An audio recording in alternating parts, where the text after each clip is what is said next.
put him on his back. Thurston, right foot kick, down the ground, into the in goal almost. Hodgson cuts it off. Hodgson taken by Norton. He took him late. Marshall skips away. Marshall's still going. Marshall's got Richards coming up outside. Now inside. Richards pursued. He puts it Johnson away.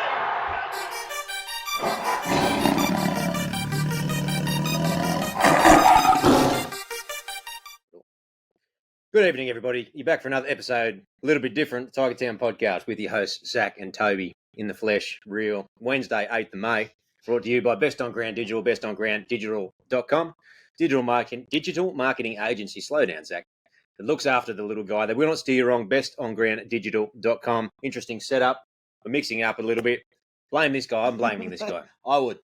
Yeah. But we're making it happen. So we're going to get our show to you this week. Apologies for it being late. We'll be back on deck next week, provided that our internet. Well, not my internet. Yeah, I'm being generous. Yeah, you are. It feels weird communicating with you. It does. I feel like there's going to be a lot more swearing at each other than there usually is online. The good news is I can just directly punch you if you say something silly. Yeah, you probably would too. So, mate, we're going to first look at that glorious game on the weekend. Oh, for fuck's sake, why do we start with that? 22-14. Tigers went down to the Bulldogs out there at the glorious Accor Stadium, which just has, what? It just has an atmosphere. Oh, apparently. such an atmosphere. Glorious. Can't wait to hopefully go out there. Was that where Penrith played the Bunnies as well? No. No? Wasn't that was that? I don't know. I was too burnt on our game to bother watching that game. Oh, it was just there was a comment by someone saying that's what AFL gets for their training runs was how much they get to their crowd because it's such an atmosphere. That'd be right. Yeah. And that's why, and they're trying to get rid of Leichhardt. That just brings an atmosphere. Yeah, or it does. Suburban footy. It's just something else. Tangents in person are bigger than tangents over the interwebs, I guess. I think so.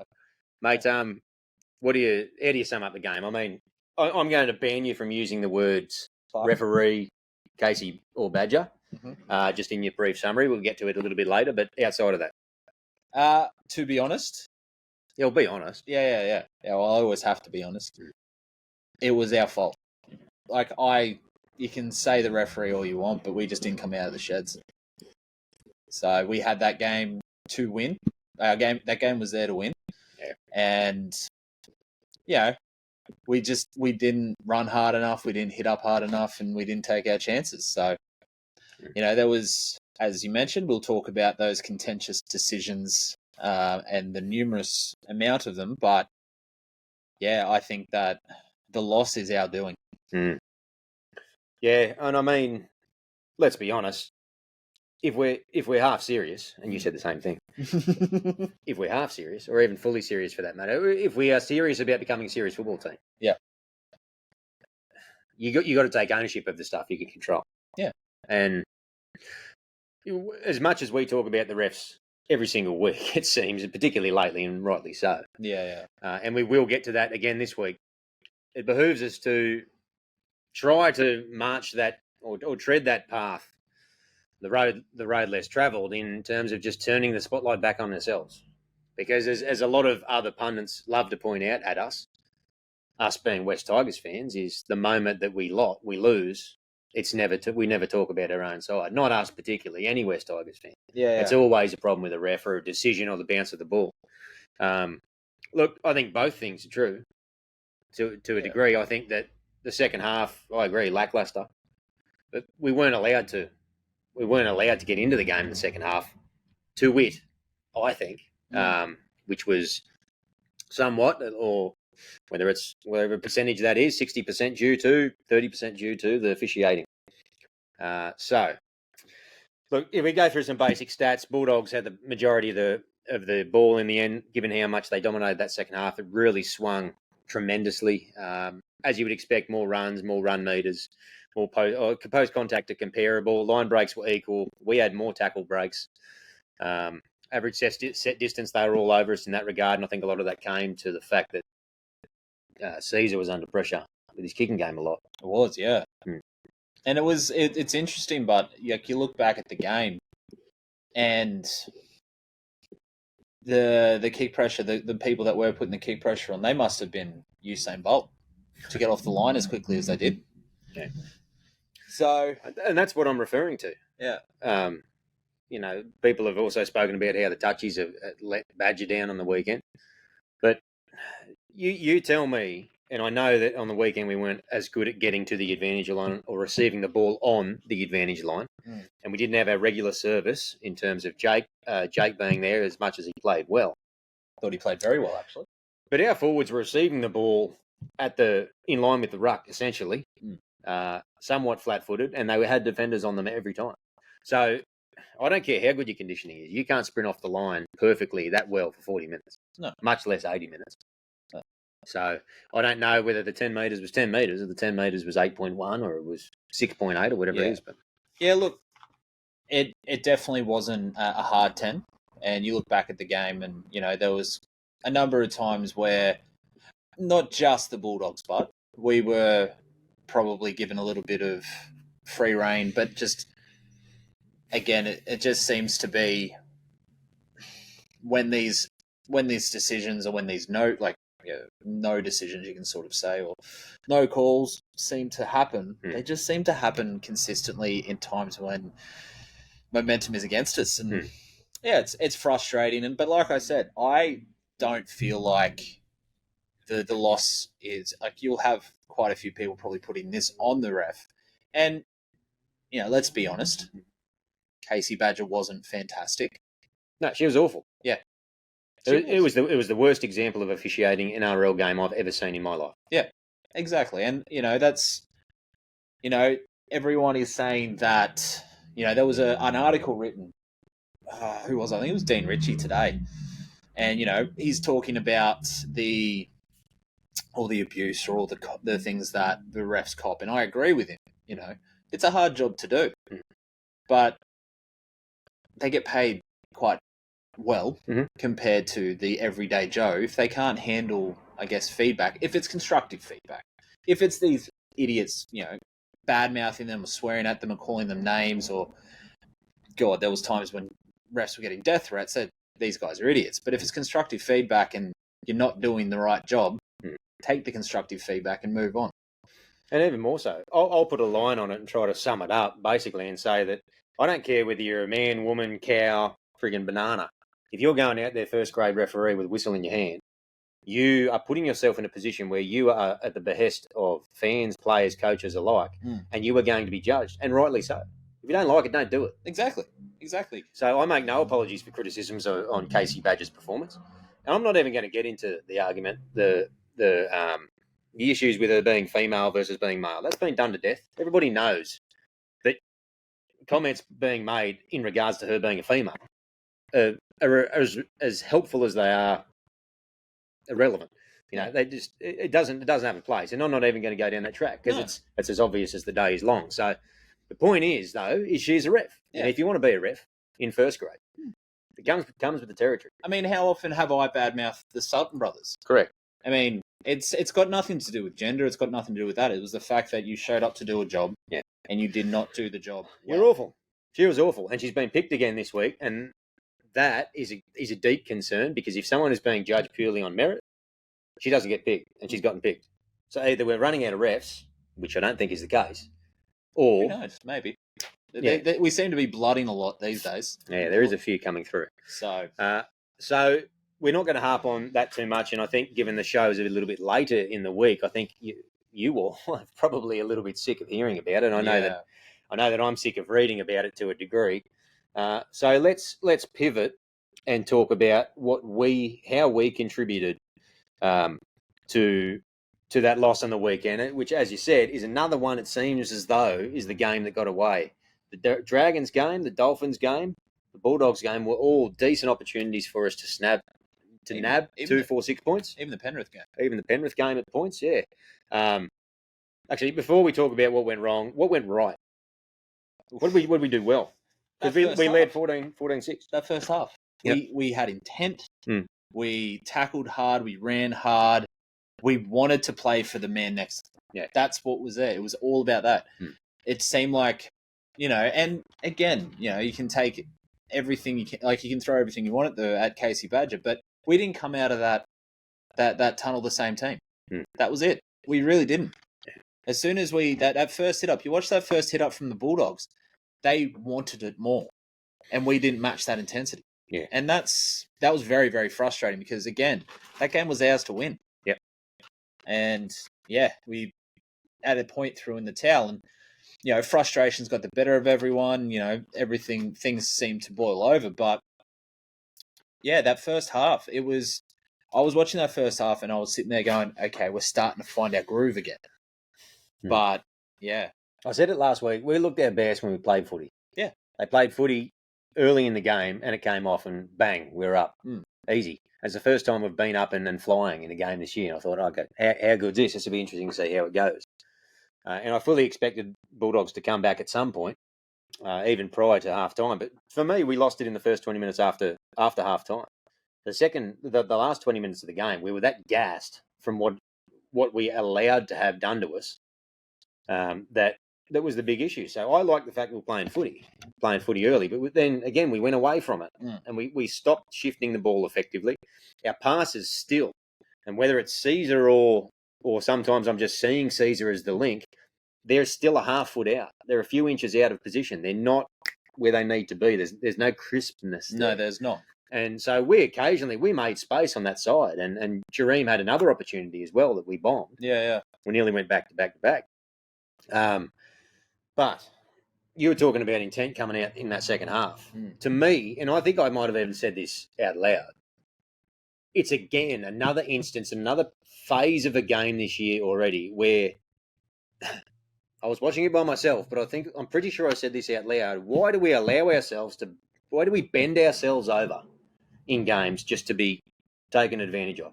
That's what we did. It looked like no one out there wanted to win the football game. No. In the first 20 minutes of that second half, not one of the forwards there went, we're getting dominated, I'm going to run through a brick wall.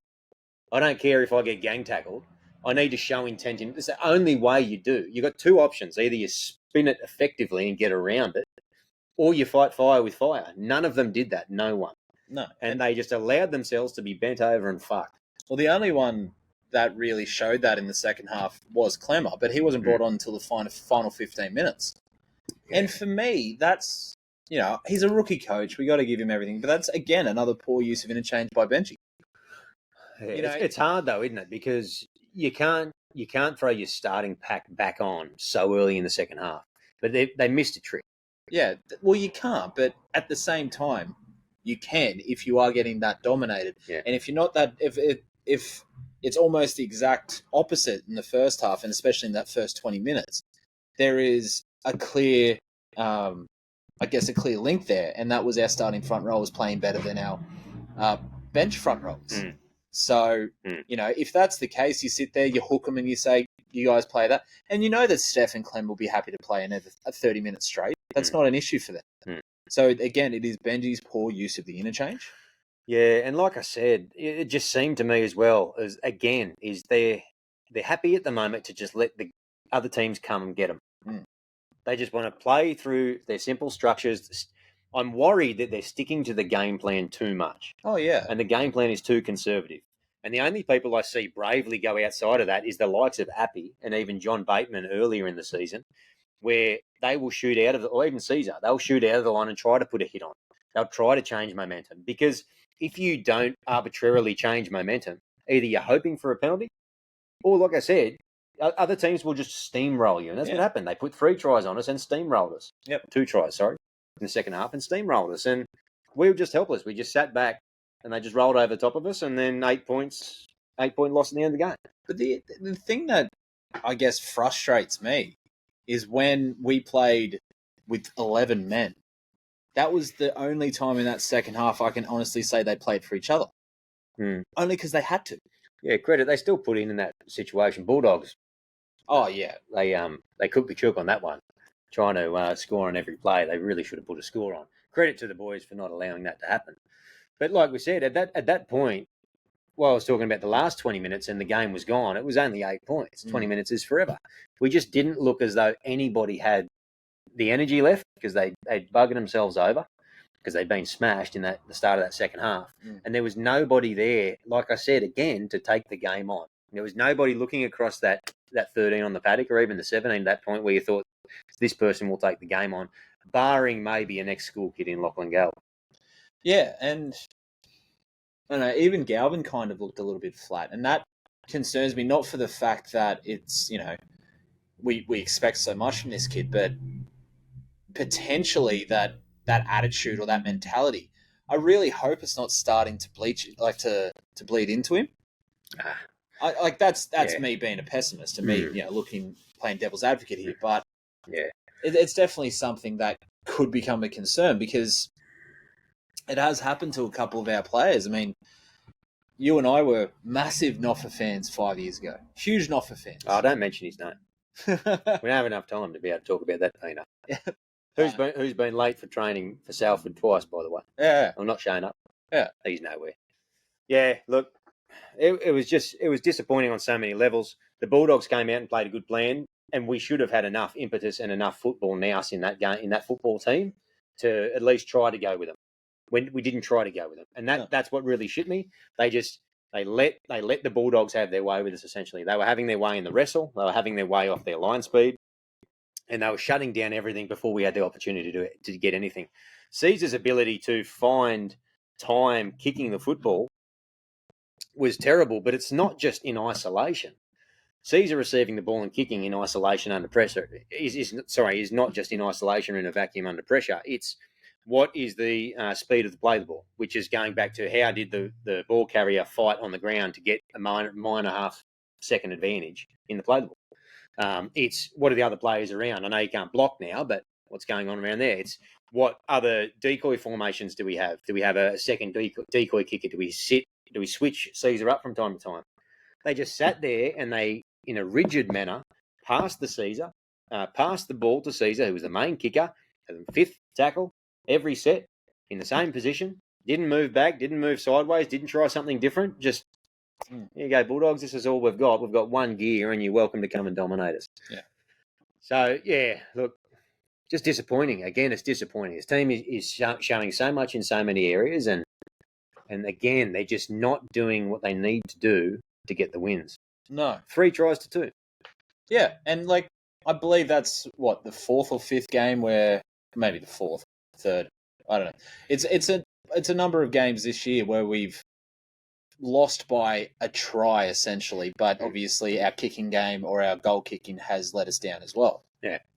So look, I don't want to harp too much on the Bulldogs game because I said to you last week, if we didn't win this week, because the Bulldogs were in a very similar fashion to us, still trying to find their groove, they have let's be serious. They have a reserve grade halfback as their halfback.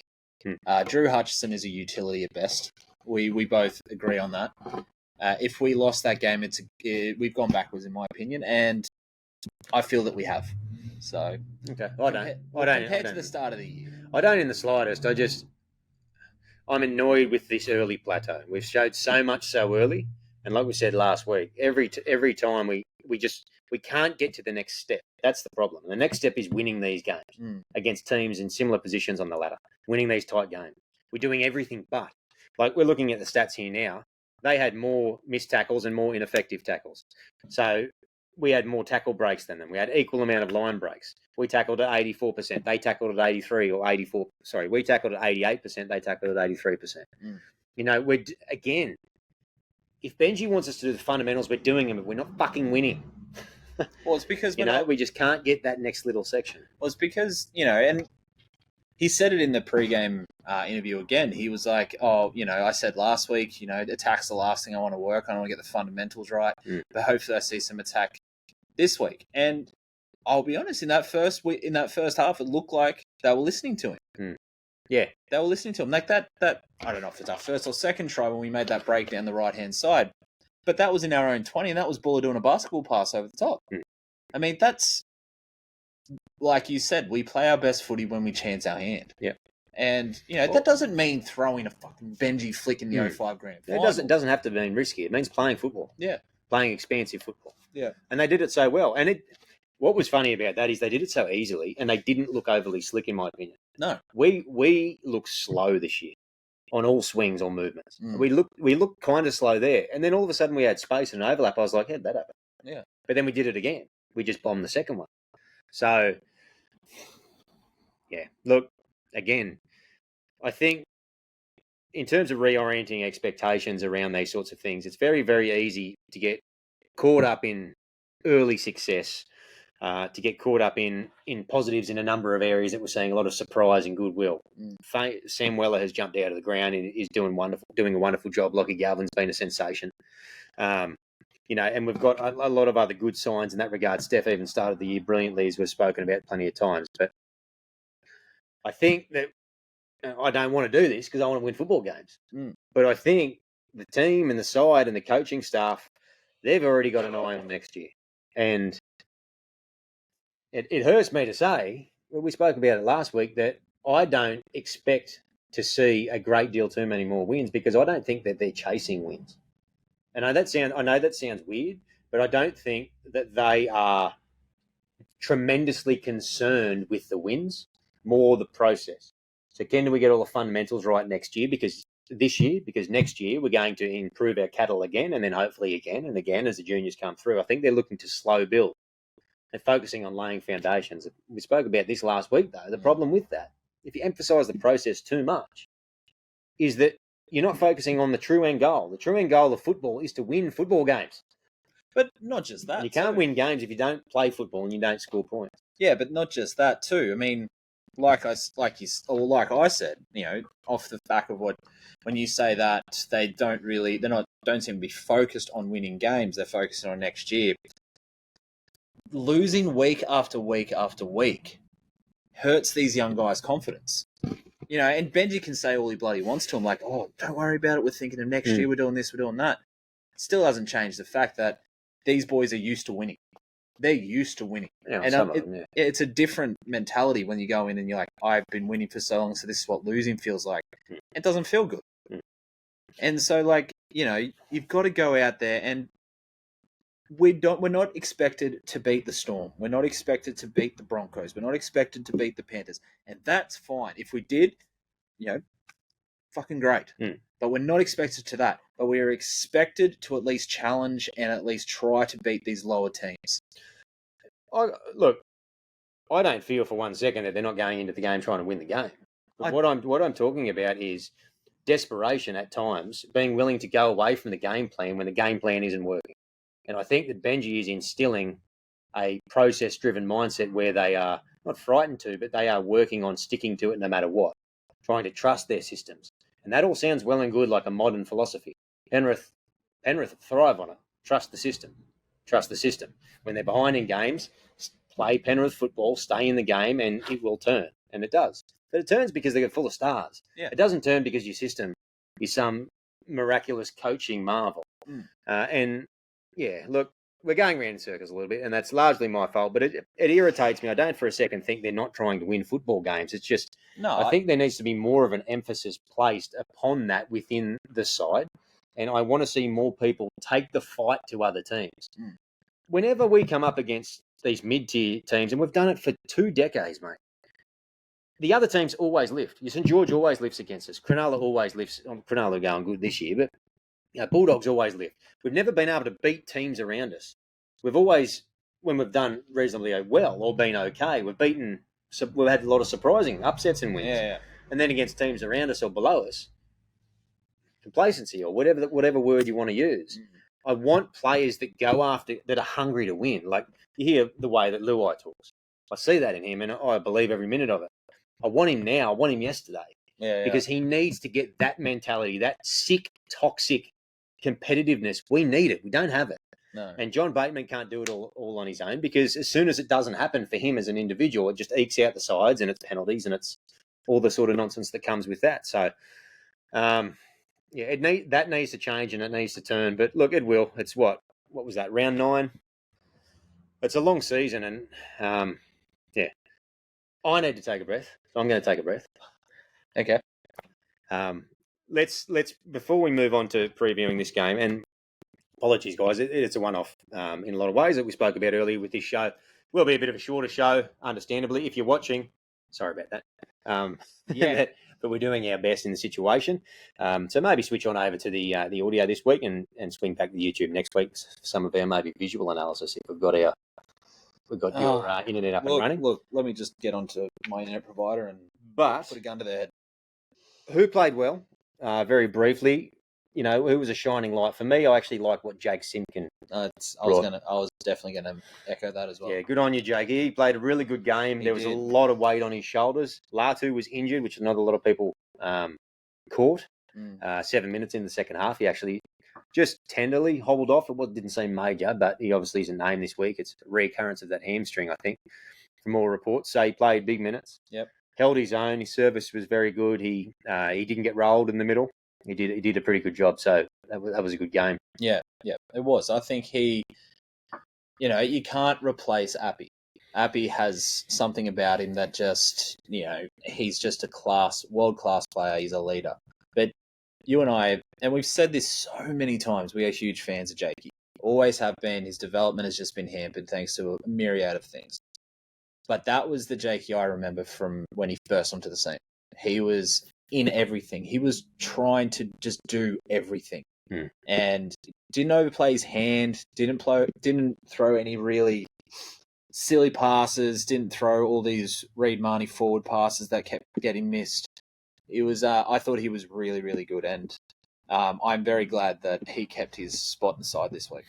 Yeah, it'd be good as long as he's being used by Benji well. We know that there's some work to be done, I think, in terms of Benji's use of the interchange. Yes. And using it effectively. But, mate, that's probably a good time to segue through. We'll move on from the Bulldogs game, look at the Knights game. I'll go through the lineup there now. We play, again, Saturday afternoon, 3 p.m. Weird times. I don't know why we're getting these time slots. But I think that coincides with us actually getting to watch the Magpies lose again. So, well, hopefully not. But, yeah, they're struggling as well. Missing, obviously, a few troops this week with Caesar being given 4 weeks, third and subsequent. So was that because of loading?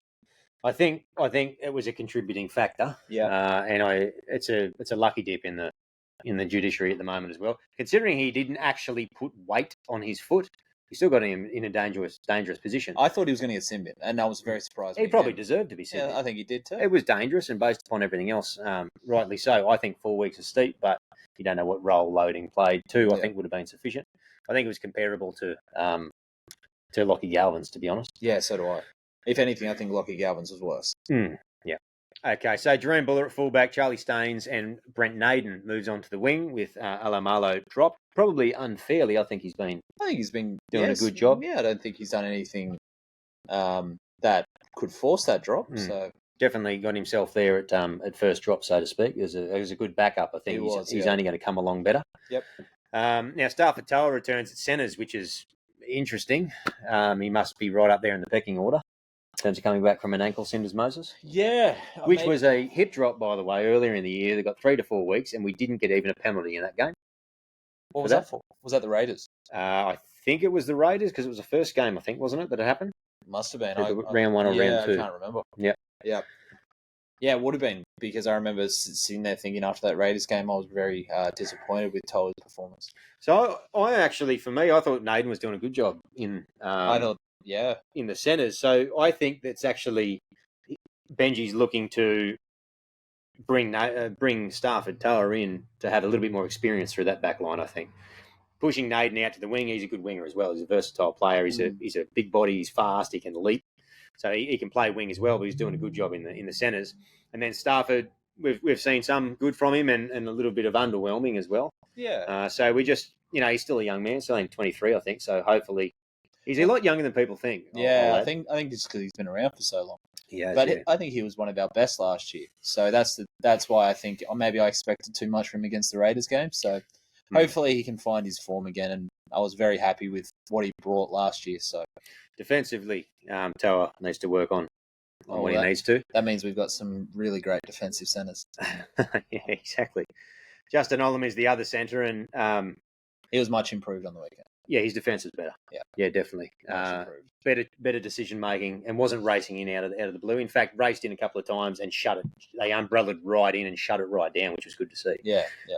That's just that communication that you're talking about. Yeah, exactly. So. Yeah. All right, so Lockie Galvin in 5'8", which is good to see. Now, mate, Bud Sullivan is recalled. With all due respect to Bud, I don't think there's too many people happy to see his name on the team sheet. He hasn't been knocking down the door for the Magpies. Oh, not in the slightest. Not in the slightest. But it is hard. Playing in that side is difficult. So, he's played first grade he's the most experienced half now we've got left. Yeah. So for those playing at home, we've now got Latu out with a minor strain. We've got Caesar out for 4 weeks. We've still got Dewey out, coming back from an ACL injury. So beyond these two, I don't know what we've got left. We don't really do. We've got Steely Appy back to to halfback, and no one wants that. No. Not for any disrespect for Appy at halfback, but he needs to be playing hooker. He needs to lead us from there. Yeah. So fingers crossed that Bud Sullivan can come in and play some good footy. I just want him to play natural. If you try to put him as a square peg in a round hole, it's going to look all at sea. It's going to be a mess. Yeah, look, it's fair to say that this is our last resort, and I think that's this is what we have. But I said this last time when he got picked again. He has every opportunity here to solidify a spot, and he keeps throwing it away. If he, whether it is coaching from Benji or whether it's he's just not confident in his ability at all, I'm not sure. But if he's, if he wants to, make most of that 4-year contract he has, he really has to show something. I think for me, he's playing for his future because I don't think he does not have a future at the West Tigers. No. And so I don't know if he has a future in the NRL. He might be in the Super League case. Yeah, well, you might be right. He's the type that could go to Super League and tear it up. Yeah. If he's got his head on straight. And I want him to do well because I think he's got a lot of talent, but we just have not seen it. No. We have not seen it. Let's get moving through. Steph and Clemmer in the front row with Appy returning, at least named to return. I'm doubtful. Okay. Haven't heard anything. I just about to say you don't hear any leaks anymore. No, exactly right. No, nothing. The language around it concerns me. And the fact that Talon has been brought into 18th man is a big concern for me. I would not at all be surprised to see him as a late scratching. And they are looking at Appy as a long-term prospect. You've got to look after him. We need him for another 2 years after this at least. So they've got to look after him. If he's touch and go, I don't think they'll play him. But again, it's a situation where it's a winnable game. And we need a couple of victories. Who knows, talking finals at this stage. But even just to show improvement on the scorecard, we need to start getting some victories. And Abby Coruscant needs to be in there up to his neck for us to be doing that. Yeah, absolutely.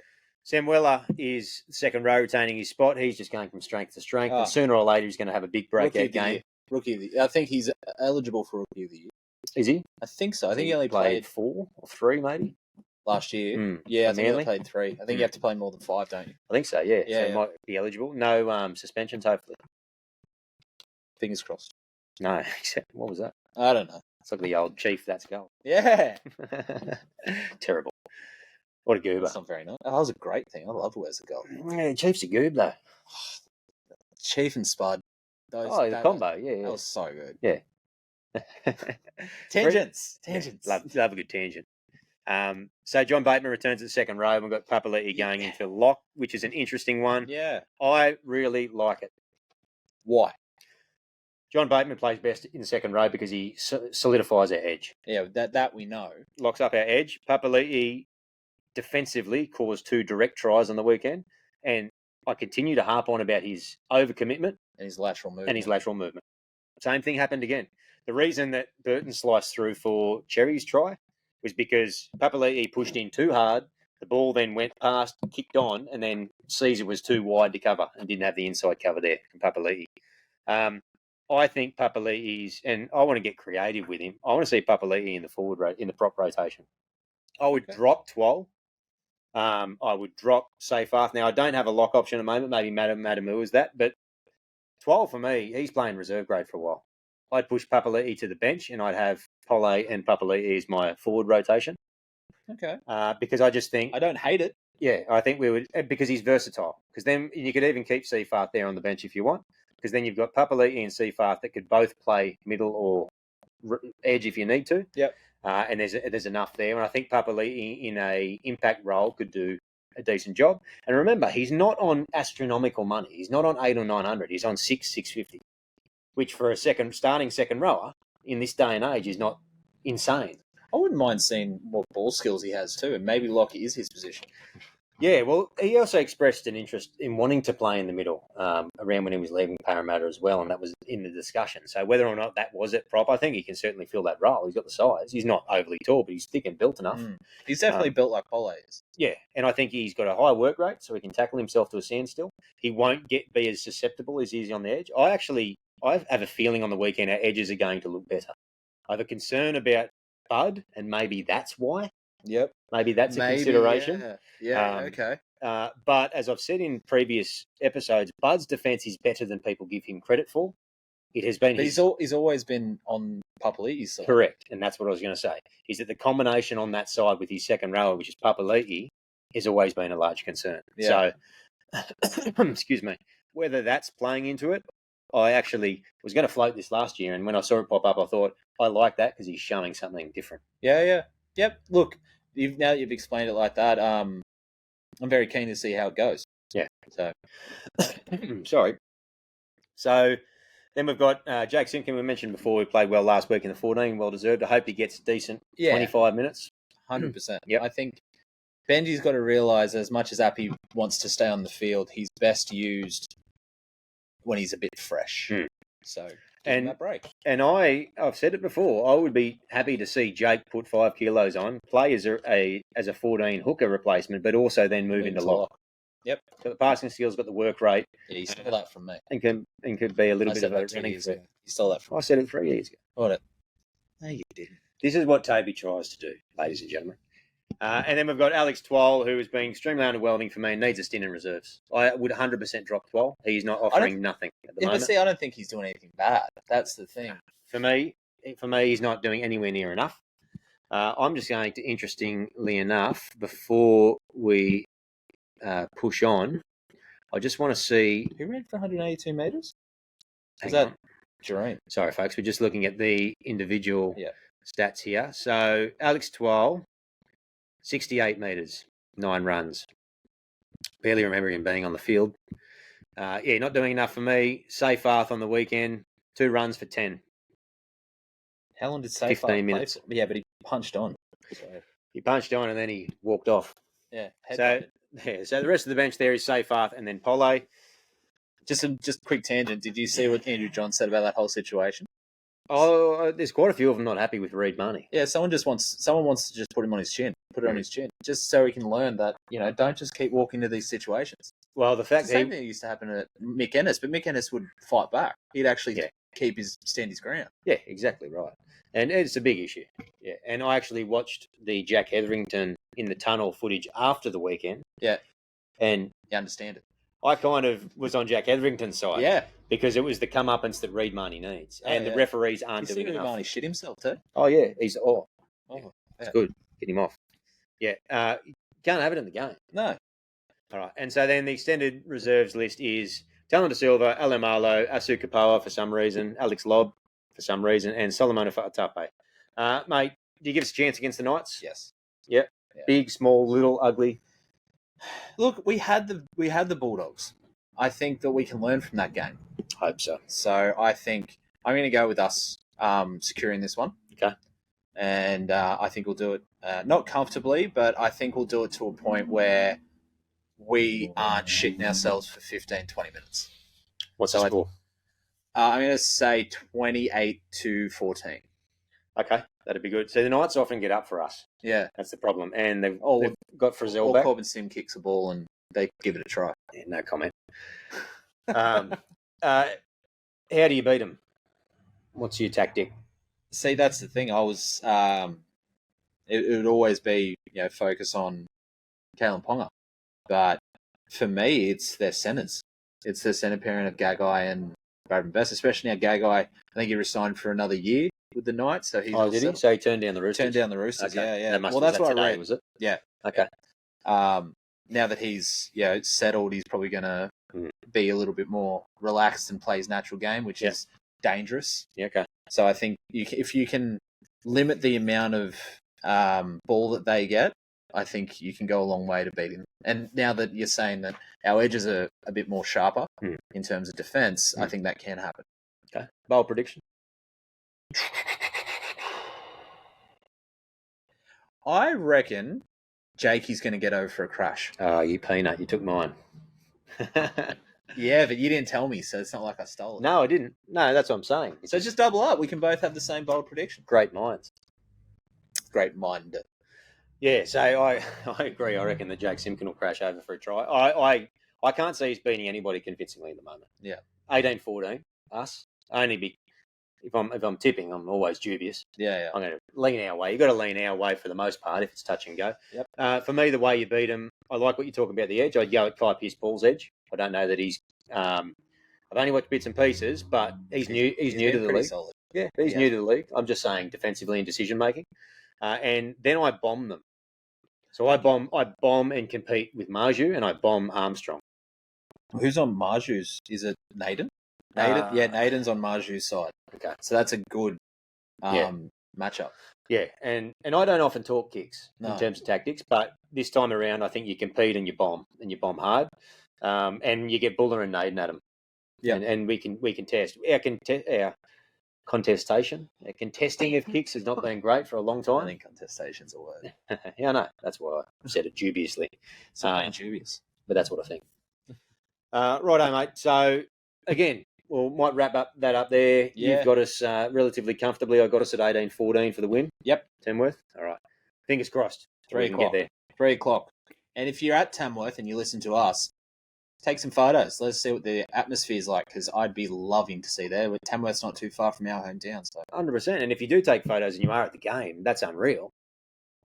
Tag it. Send it to them, and we'll put it up on our social media. Yeah. Speaking of social media, YouTube, Facebook, Instagram, Apple, Spotify.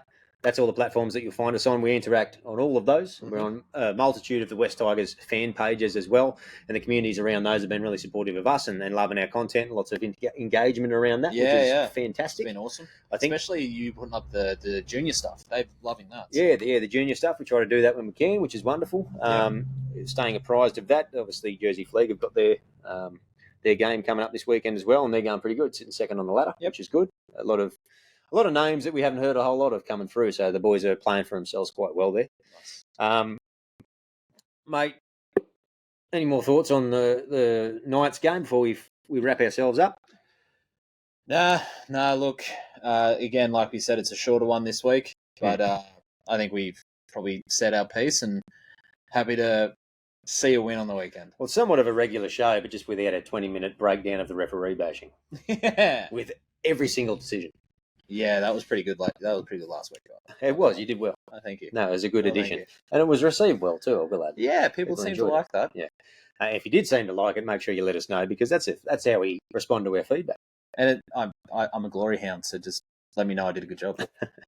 Folks, thanks for sticking with us this week in this setup. Like we said, hopefully we'll be back in our regular studio next week. Outside of that, as far as I'm aware, I think the Ambush are having an event down in Sydney there this week. Okay. But if you're not on the Ambush page, hop on there and you'll find out all the information about that. Obviously, big links with the Ambush and the guys that run the Ambush is the West Tigers podcast, which we know and love. We don't miss a show from those guys, all of them over there. Nope. They're on all your favourite platforms as well. And tell them who sent you, the humble blokes, the handsome. Nah, it's a bit too much. I am handsome. I don't know about you. You're handsome, are you? Handsome. I'm full of ham. Yeah, right. I'm full of some ham. No comment. Tell them who sent you the Hamson blokes from Tiger Town podcast. So Tiger Town podcast, as we say every single week, thanks to our sponsor, Best on Ground Digital, bestongrounddigital.com. The digital marketing agency that looks after the little guys. They support us, and we like to do our very best to support them. Anything digital marketing related. There you guys. Mate, that's it. That's it. That's it for the show. Yeah. Thank you very much. Yeah. I've enjoyed it. So have I, actually. Even though this was an annoying setup to get put together, it wasn't too bad. Well, we got there. We got there in the end. We always do. Oh, yeah. For our beloved listeners. I mean, content creators. Look at us go. Yeah, I know. Mate, other than that, one more thing to say. And what is that? Let's go the mighty West Tigers. Up the Tigers. Oh, yeah.